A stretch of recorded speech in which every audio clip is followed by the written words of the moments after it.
Bueno, pues buenas tardes a todos y a todas. Muchas gracias por venir y pensar que el mejor plan un jueves justo antes de Semana Santa era venir aquí a disfrutar un ratito entre amigos y sobre todo en un tema relacionado con la cultura. Hoy tenemos el privilegio de contar con un amigo de esta casa, creo que nos conocemos hace muchísimos años ya. Él es Antonio Ullet y viene a presentarnos su primera novela.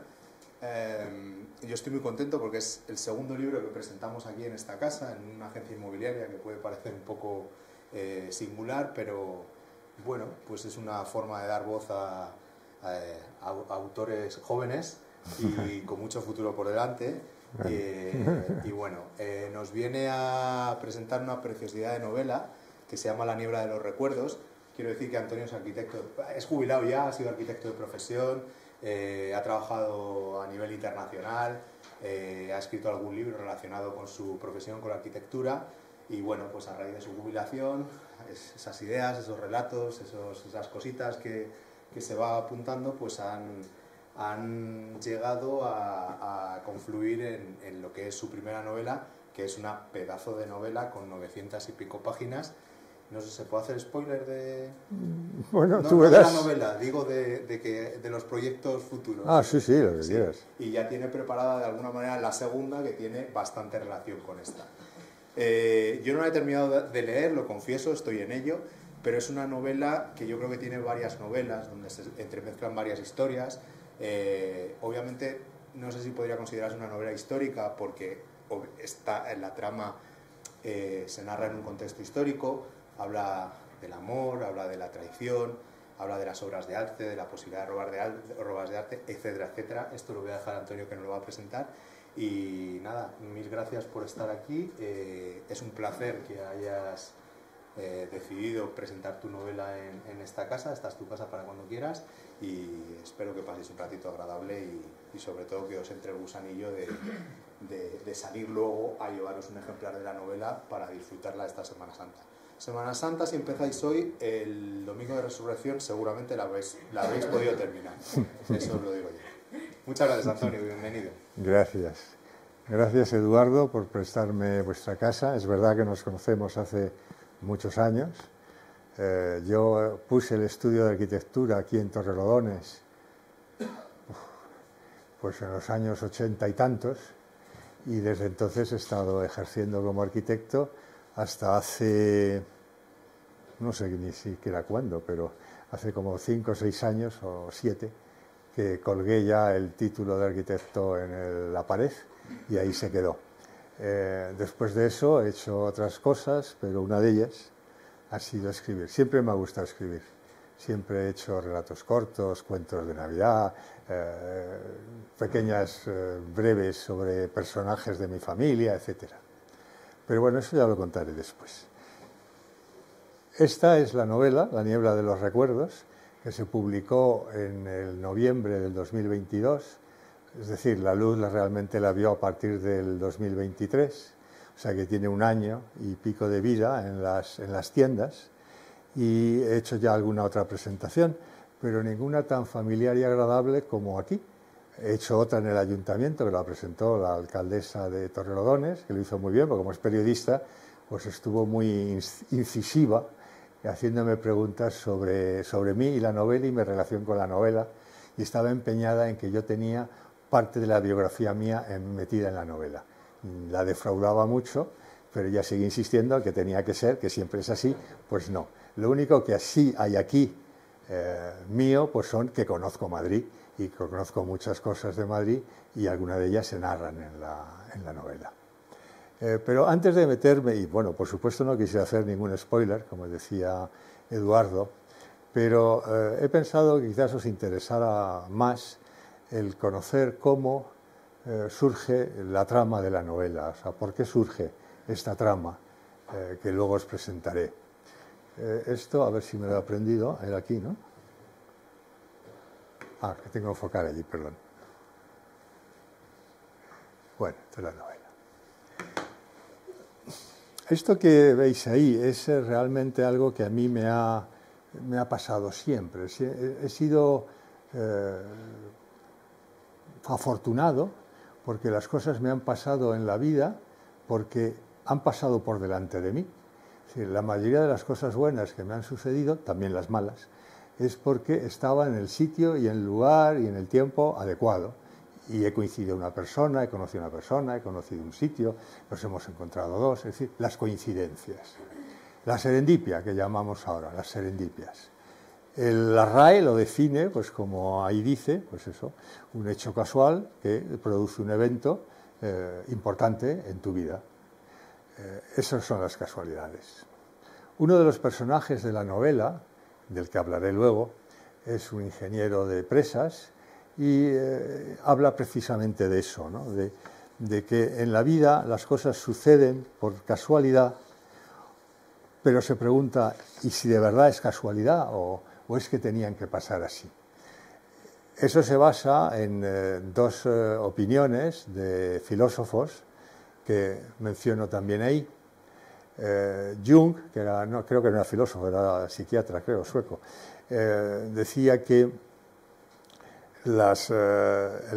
no existen las casualidades, que el universo tiene una sincronicidad que hace que las cosas pasen de determinada manera, pero no es casualidad. Y otro filósofo, Schiller, decía que tampoco existen las casualidades, sino que lo que acaba sucediendo sucede porque hay fuentes más profundas que lo producen. Son los deterministas, es decir, estamos predeterminados a algo.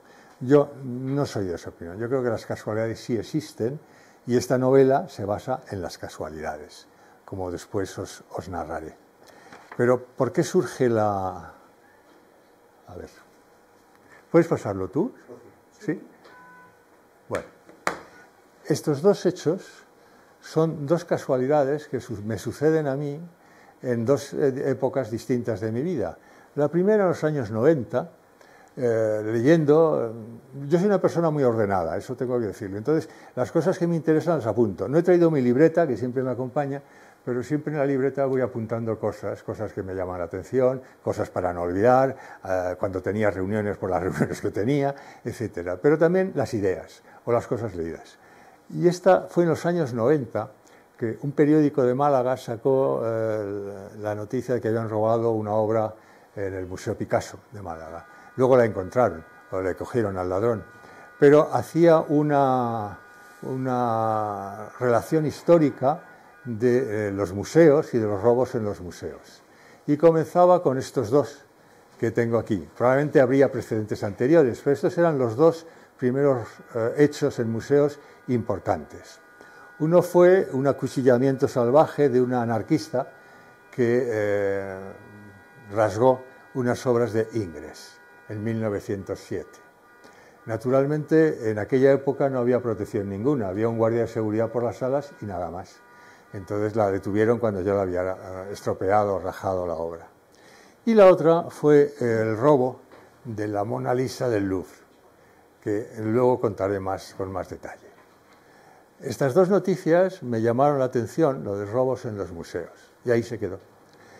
Y la otra es, recuerdo bien la mañana, porque una mañana tenía una reunión en Madrid, y acabé pronto, y entonces estaba en el Paseo del Prado, y vi que había una exposición en el Museo del Prado sobre la memoria de la Junta del Tesoro Artístico durante la Guerra Civil.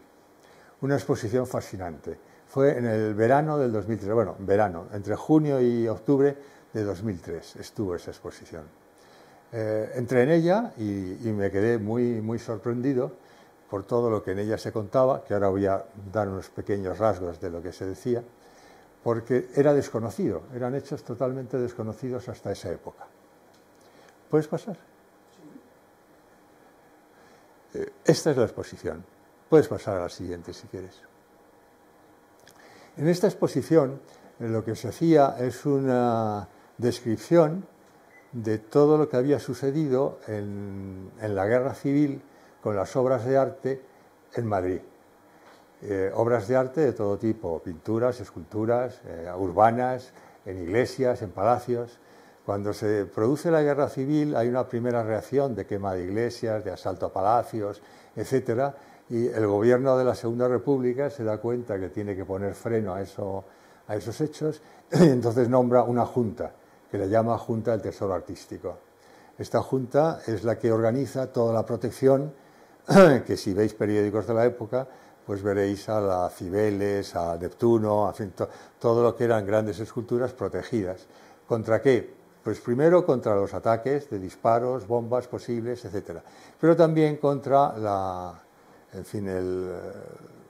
el pueblo, que en ocasiones se desbordaba en ataques contra lo que consideraban sus enemigos. Pero también, y es donde más incidía la exposición, en las obras de arte del Museo del Prado. Esta Junta de Tesoro Artístico decide, al comenzar la guerra, empezar a proteger los museos, entre ellos el del Prado.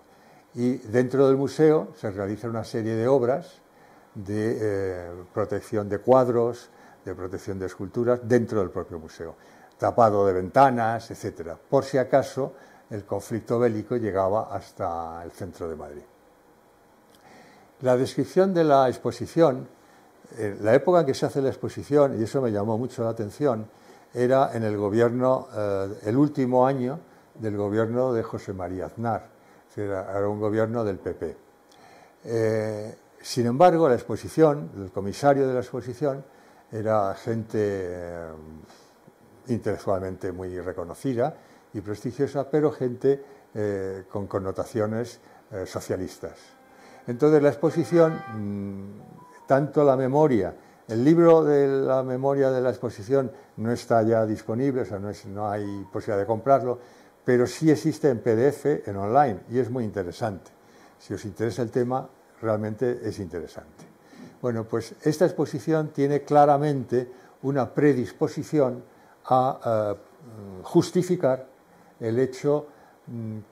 los hechos que se realizaron para la protección de las obras de arte, como fue el traslado de las obras del Museo del Prado, del Museo de Madrid, primero a Valencia y luego a Barcelona y luego a Gerona y luego finalmente a las minas del Bayol en los Pirineos y finalmente hasta Ginebra. Es decir, todo ese recorrido. Entonces, puedes pasar al siguiente si quieres, por favor. Cuando los sublevados, el ejército sublevado va avanzando durante los primeros meses de la guerra, avanza muy deprisa y llega casi hasta Toledo y a punto de bordear Madrid, es lo que se llamaba, lo que luego fue la Batalla de Madrid.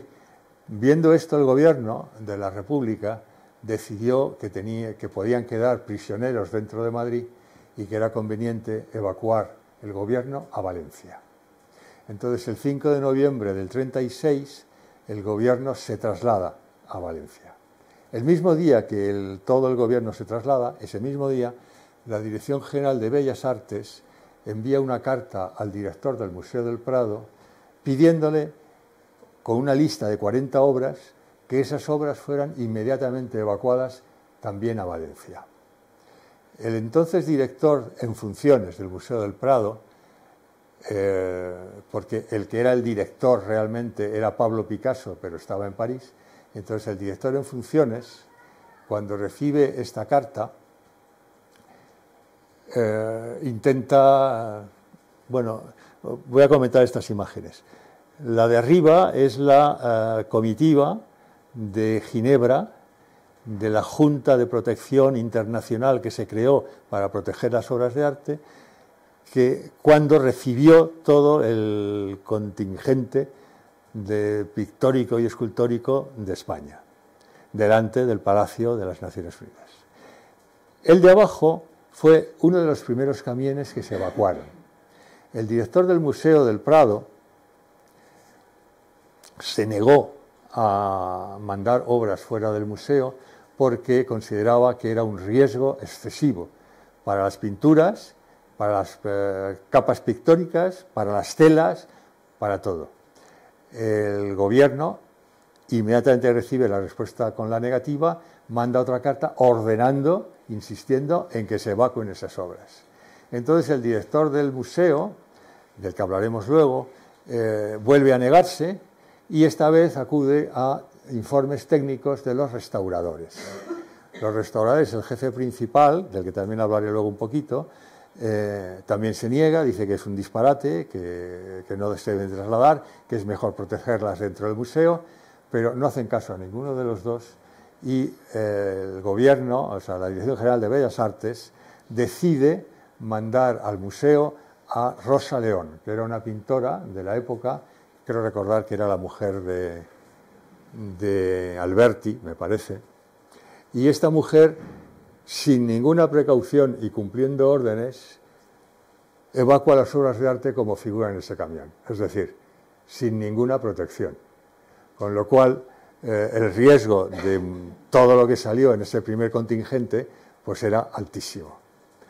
Claro, esto, cuando estas imágenes las ve el propio gobierno, también se asustan y deciden que las cosas hay que hacerlas mejor.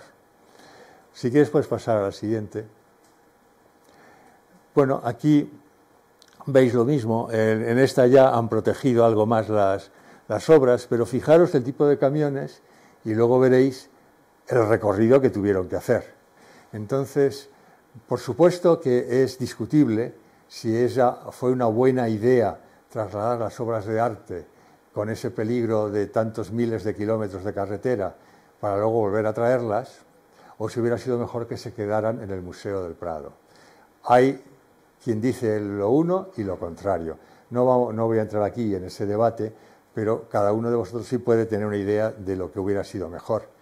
Desde luego era discutible que esta era la mejor solución. La gran fortuna es que no hubo ningún incidente grave que afectara a todas las obras de arte. Hubo incidentes pequeños, por ejemplo, el cuadro de los fusilamientos de Goya o el cuadro de los mamelucos estaban muy dañados, porque en varios pueblos los balcones, las carreteras nacionales pasaban por el centro de los pueblos y algunas pues con curvas.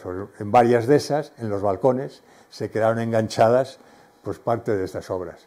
Entonces, los restauradores que acompañaban la comitiva y sobre todo el restaurador jefe, que es el que antes mencionado, se llama Arpe, pues en el sitio, en Valencia, restauró muchas de estas obras. Pero el riesgo era altísimo, siempre fue altísimo. Hay quien dice que hubiera sido mejor protegerlas en el Museo del Prado.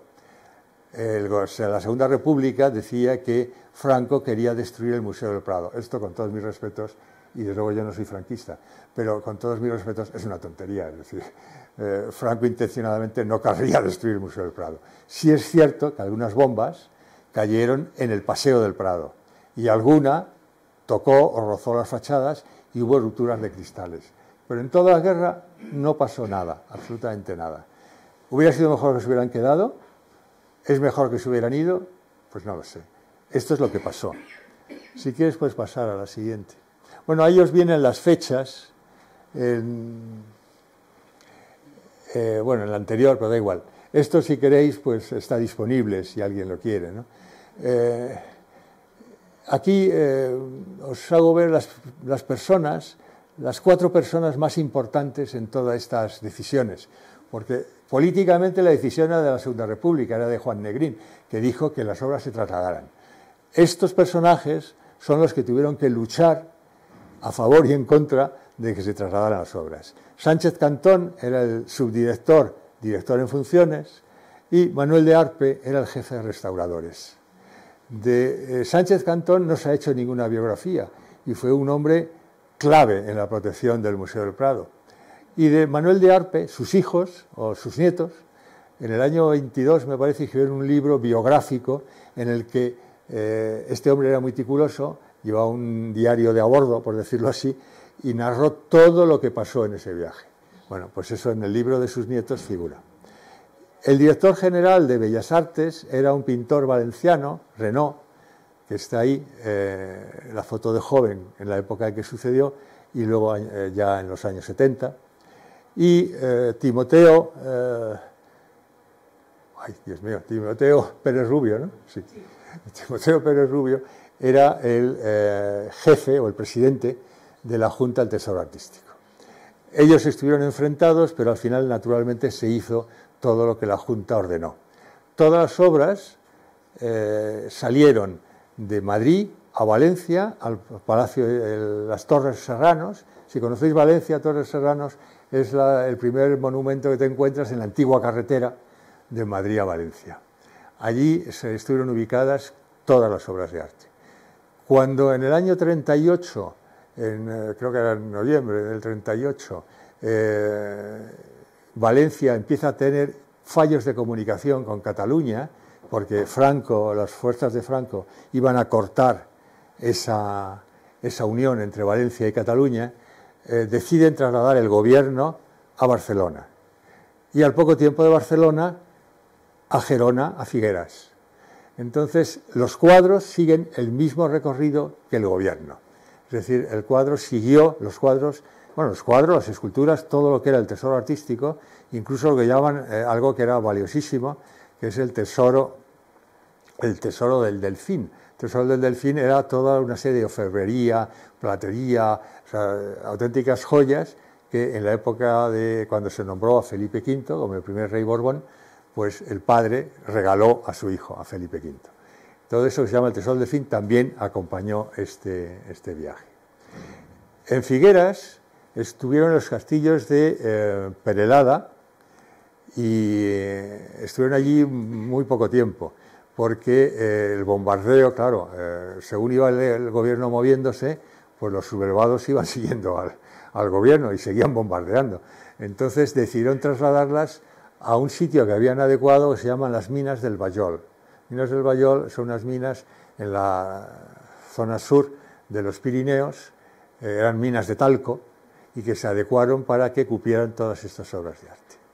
Hasta que ya en el final de la guerra, cuando la guerra ya estaba prácticamente perdida, en el 39, la Junta Internacional que se había creado para llegar a acuerdos con la Segunda República, cierran el acuerdo de que las obras de arte, sin ninguna responsabilidad por parte de la Junta Internacional, es decir, que si hubiera pasado algo no eran responsables, es decir, se hubiera perdido y punto, decide apoyar y fletar un tren que desde, creo que era desde Perpiñán, salía hasta Ginebra. Las obras llegaron a Ginebra en marzo del 39 y Franco, creo que su parte de victoria es del 1 de abril, es decir, que en muy pocos días realmente las obras de arte de la Segunda República en Ginebra fueron de la Segunda República, porque inmediatamente que se declara la victoria, la Sociedad de Naciones firma la devolución de todo ese tesoro al nuevo régimen. Por alguna razón, ya que las obras estaban en Ginebra, solicitan a Franco que se haga una exposición y se hace una gran exposición en el Palacio de la Sociedad de Naciones de entonces. Todo esto es el recorrido que hacen... ¿Si das a la siguiente, por favor? Este es el recorrido que hacen las obras de arte. Es decir, de Madrid a Valencia, de Valencia a Barcelona, de Barcelona a Figueras, de Figueras a las minas de Bayol y de allí a Ginebra. 2.500 kilómetros de las carreteras de entonces en España y en Francia en tren. En tren que tuvo problemas también porque los cuadros eran muy altos, entonces no pasaban por los túneles. Entonces, claro, no podían reformar los túneles. Entonces tuvieron que bajar el eje de las ruedas, o sea, lo que era la plataforma de los vagones, más bajo, que iba por debajo de las ruedas, o sea, más bajo de la mitad de las ruedas, para que pudieran atravesar los túneles. Con lo cual era, en fin, debió ser un viaje terrible. En ese viaje, Manuel de Arpe, el jefe de restauraciones, con algún otro ayudante, lo hizo reparando constantemente los desperfectos que se producían. Debió de pasarlo bastante mal el hombre. Finalmente, es ya en septiembre del 39, cuando las obras vuelven a España y reciben en Madrid, creo que es en octubre. Es decir, pasan 3 años y pico fuera de... ¿Puedes pasar a la siguiente? Bien, bueno, aquí esto es una vuelta a la primera casualidad que había dicho, ¿no?, de lo que yo me había encontrado. Si quieres, puedes pasar ya a la siguiente. Bueno, lo más curioso es el tema, que es de lo que más me sirvió en la novela, el tema de la picardía del ladrón de la Mona Lisa. El ladrón de la Mona Lisa fue un carpintero que se llamaba Perugia, era un pobre hombre, al que contrató un avispado tratante de arte, que era Valfierno, que le contrata para que robe la Mona Lisa. La seguridad de los museos entonces era mínima, como he dicho antes, unos vigilantes en las salas y pocos, y algunas protecciones de seguridad en los propios marcos de los cuadros, pero estos cortaron la tela y se la llevaron. Entonces, este hombre robó, y el compromiso que Valfierno, el marchante, hizo con el ladrón es que él tenía que guardar esa obra 2 años. Entonces el hombre estuvo durmiendo sobre la Mona Lisa durante casi 2 años, o 1 año y pico, hasta que ya le pudo el hambre o la necesidad y decidió venderla, sin decírselo a Valfierno. Y entonces fue a un anticuario, dijo que lo quería vender y ese mismo día le detuvieron.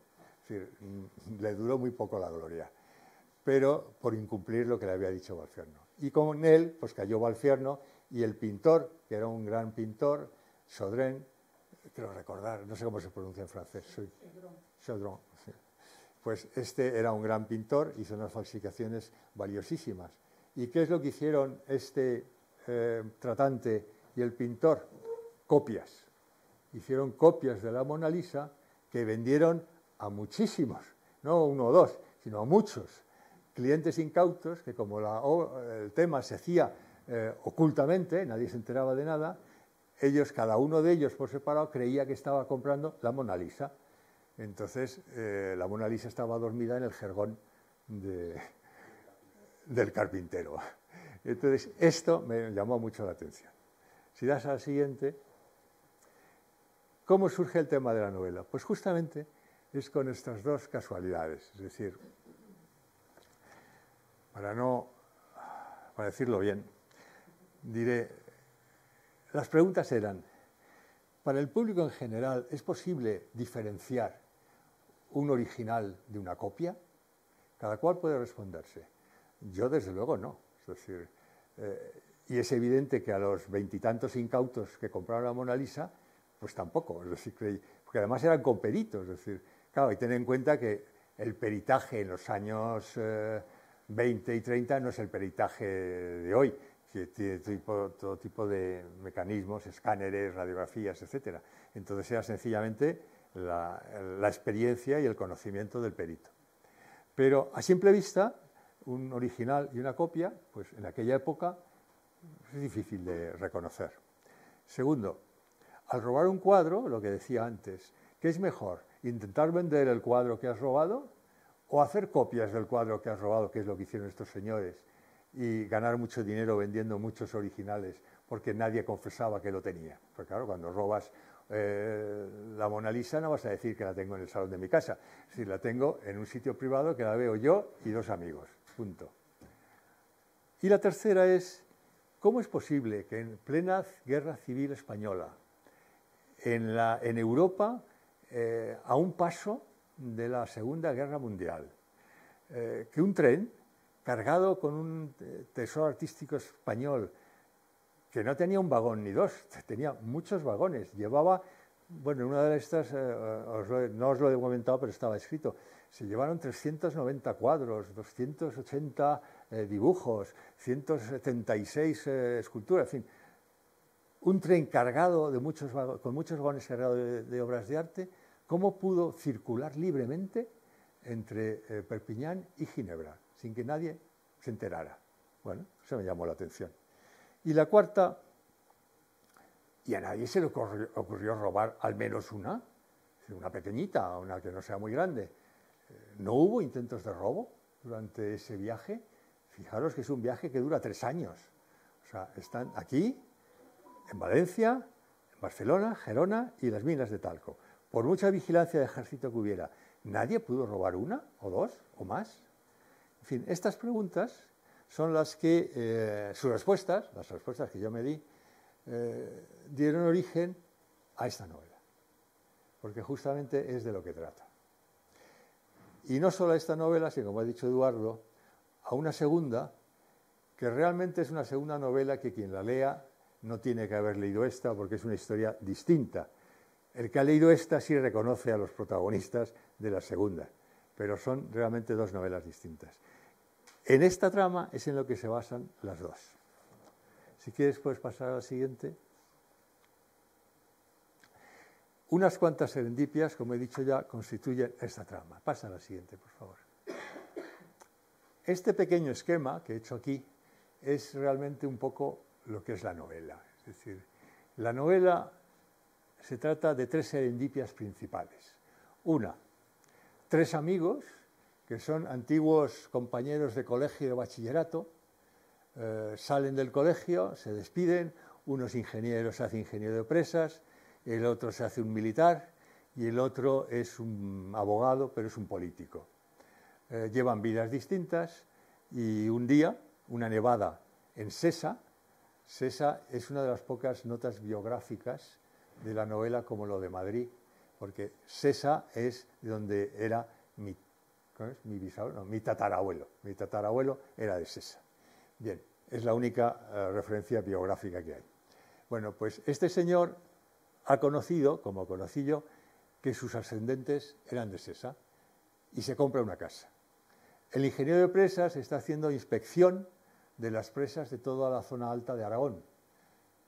Y el militar baja de unas, ¿cómo se llaman? Misiones, maniobras, eso es, de unas maniobras en el Pirineo. Y los tres, con esa gran nevada, se quedan atrapados en Sesa.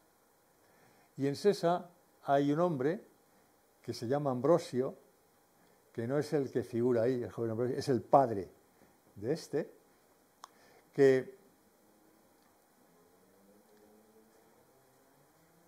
tiene una tasca, una taberna, y no os voy a contar la historia de Ambrosio porque eso la tenéis que leer en la novela. Bueno, este tiene una tasca. Y entonces esos tres coinciden en la tasca de Ambrosio.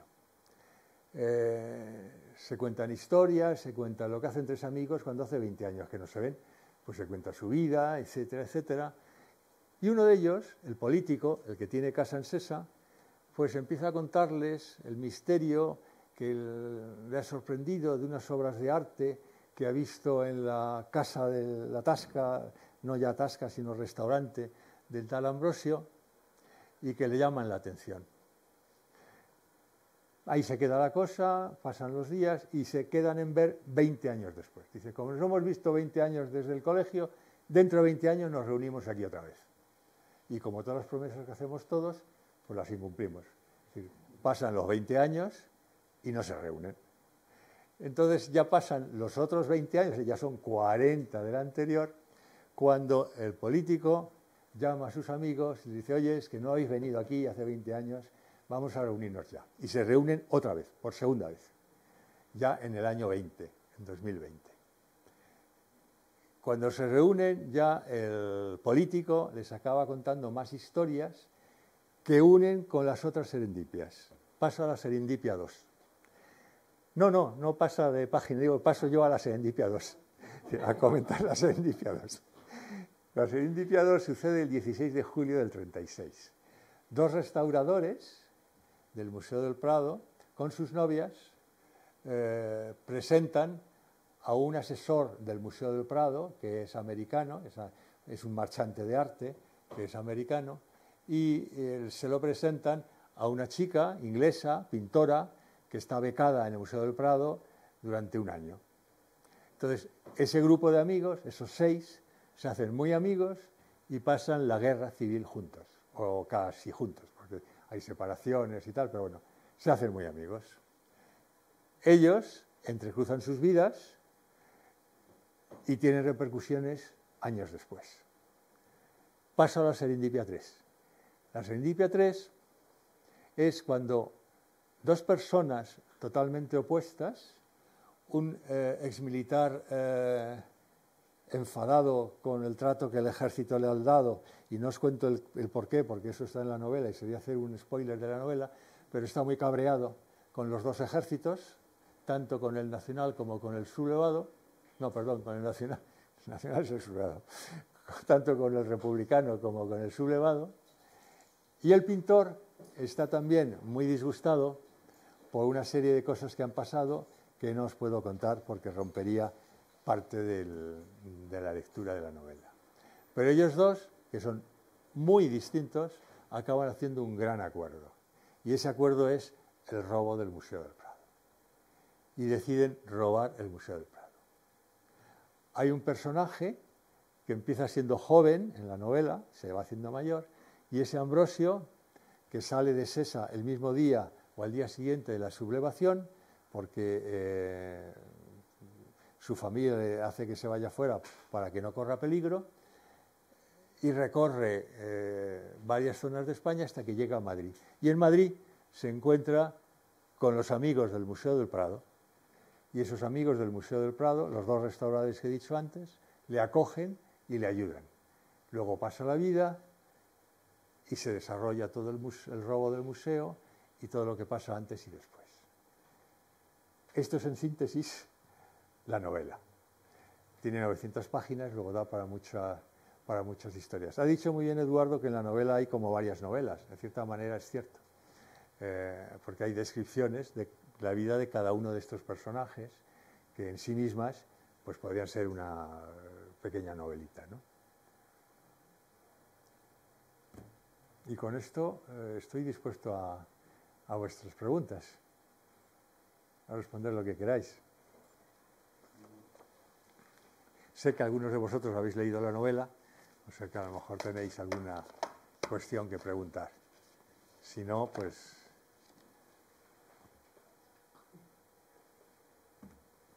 ¿Alguna pregunta tenemos? ¿No? Bueno, yo creo que lo más importante es que leáis la novela, ¿no? Va a haber algunos ejemplares a disposición a precio especial, un poquito más barato que en librerías. Si estáis interesados en la novela y en llevarla firmada, pues Antonio estará encantado de hacerlo. Pues nada, muchas gracias Antonio por presentar tu libro en esta casa. Bueno, no he querido hacer mucho spoiler de la novela porque... Mejor que yo estoy a medias. Y nada, yo espero terminarla pronto y esperamos ansiosamente... Yo os recomiendo mucho este documento que he dicho de la memoria de la Junta del Tesoro Artístico, que en PDF se puede descargar, porque es francamente interesante. Es una parte de la historia de la época de la Guerra Civil poco conocida y, sin embargo, es muy fascinante. Siempre y cuando os hagáis preguntas, es decir, ¿era realmente necesario hacer todo lo que se hizo?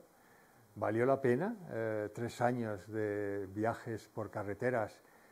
Pensar cómo eran las carreteras en los años 30 en España, os podéis imaginar. ¿Valía la pena? Pues no lo sé. En mi opinión, no. Yo voy a decir claramente que creo que no. Que fue un disparate, pero políticamente el gobierno quería tener eso en sus manos, sencillamente. O sea, era el tesoro de España y eso lo querían tener. ¿Que iban a hacer algo con él? No lo creo. Hay teorías, hay libros sobre eso, que dicen que el plan de Negrín para seguir teniendo armamentos y poder seguir continuando con la guerra era probablemente vendérselo a Rusia o a quien fuera. Yo no sé, yo no creo que eso sea cierto, pero no lo sé. Desde luego fue un disparate sacarlo. También es cierto que el único que nos dio la guerra por perdida nunca fue Juan Negrín. Igual que Azaña, Manuel Azaña, consideró que la guerra estaba perdida y que no había nada que hacer, Juan Negrín nunca lo aceptó, ni siquiera cuando estaba en el exilio. ¿Hay un inventario de todas las obras que se sacaron? Sí. Completo, sí. En eso era gracias precisamente a Sánchez Cantón, el director, y Manuel Arpe, que eran grandes profesionales, hicieron un inventario absoluto. Es decir, de hecho, en el propio libro se ve trabajando, el libro, este que comento de la memoria de la Junta, se ve todo, es decir, la gente que va tomando nota de cada obra, perfectamente clasificada, el embalaje, porque los 2 o 3 primeros envíos fue un desastre, porque era Rosa León, pintora, metida a algo para lo que no estaba preparada. Y entonces mandó cuadros de la guisa que ese camión que os he enseñado. y no hay esa foto solo, hay muchas más que lo demuestran, pero después las cosas se hicieron bien. De hecho, un sitio donde todos hemos enmarcado alguna vez, en algún momento, Macarrón, fue el Macarrón, ya no sé si es padre o abuelo de los anteriores, de los que están ahora. Yo creo que debe ser el abuelo de los que están ahora, fue el Macarrón que fue responsable, es decir, que tuvo la responsabilidad de proteger los cuadros de la mejor manera posible. Pero pese a todo, pensar que era invierno, verano, lluvia, agua, carreteras, baches, túneles, puentes, balcones, que de varios balcones se los llevaron por delante. Fue realmente una experiencia muy traumática, creo yo. Sí, sí, sí. Antonio. Perdón. Perdón. No.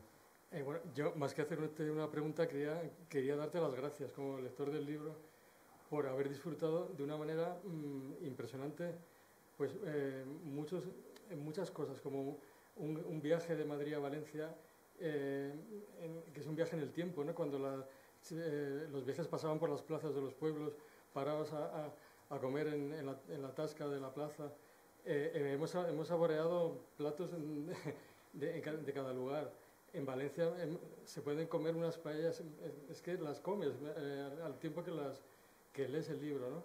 Y luego esas playas todavía sin turismo, ¿no? Del año 36, completamente vírgenes.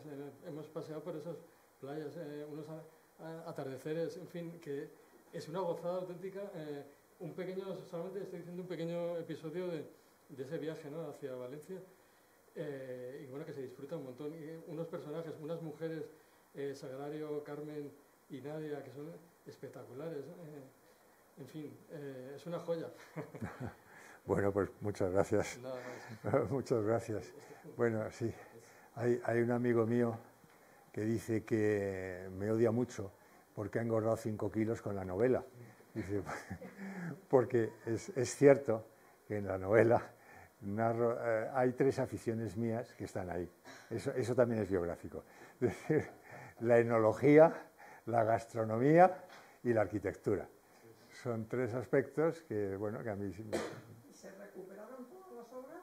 Todo, bueno, el libro siembra la duda, es decir, hay un crítico, uno de los críticos que tenéis en esos folletitos que os he dado, dice que nunca podrá volver al Museo del Prado con los mismos ojos, porque le entrará duda, ¿no? Es decir, se supone que sí, es decir, que todas las obras que están ya ahí son las auténticas y se recuperaron todas, absolutamente todas.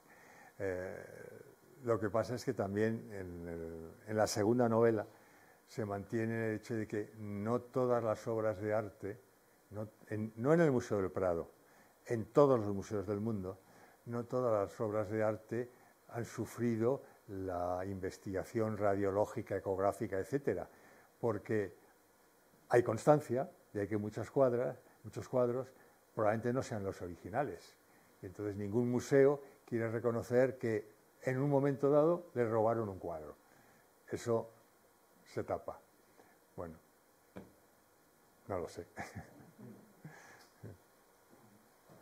¿Tú tenías algo?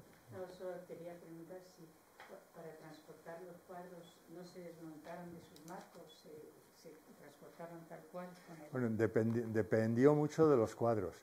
Hubo cuadros enormes, porque claro, los cuadros que están ahí, y en la novela se habla de ello, es decir, son telas que son auténticas del siglo en que se pintó el cuadro. Entonces, pero esas telas tienen luego cubrimientos y coberturas de pigmentos de protección, que son la base sobre la que pintaban luego los pintores. Y luego tienen unas subtelas, unas partes posteriores, que son la protección del lienzo. Entonces, claro, esas, digamos, 3 capas, pues en muchos cuadros estaban muy dañadas. Entonces, desmontarlas de los cuadros era un riesgo elevadísimo. Entonces, algunos cuadros se decidieron trasladar, como se ve en el camión ese, la gran mayoría, en los propios marcos, tal cual, protegiéndolos. En otros casos, cuando la tela o el lienzo lo permitía, pues se retiraba del y se llevaba, nunca enrollados, porque enrollados siempre sufren las capas, los pigmentos exteriores, no se pueden cuartear, se pueden estropear. O sea que siempre se llevaban protegidos con algodón o con otros productos, pero casi siempre con los marcos. Sí. Bueno, pues nada. Bueno. Gracias. Bueno, aquí tenéis guardapáginas que son de la novela, pero da igual, valen para cualquier otro libro, o sea que... Muchas gracias, vamos a disfrutar ahora de un vinito ahí fuera y ya, si alguien quiere adquirir el libro de Antonio, por aquí está Eva. ¿Cuánto era, Eva? 28. 28. Ah, 18 euros, ¿no? Vale. Pues nada, feliz Semana Santa y hasta la próxima. Igualmente, pasarlo bien.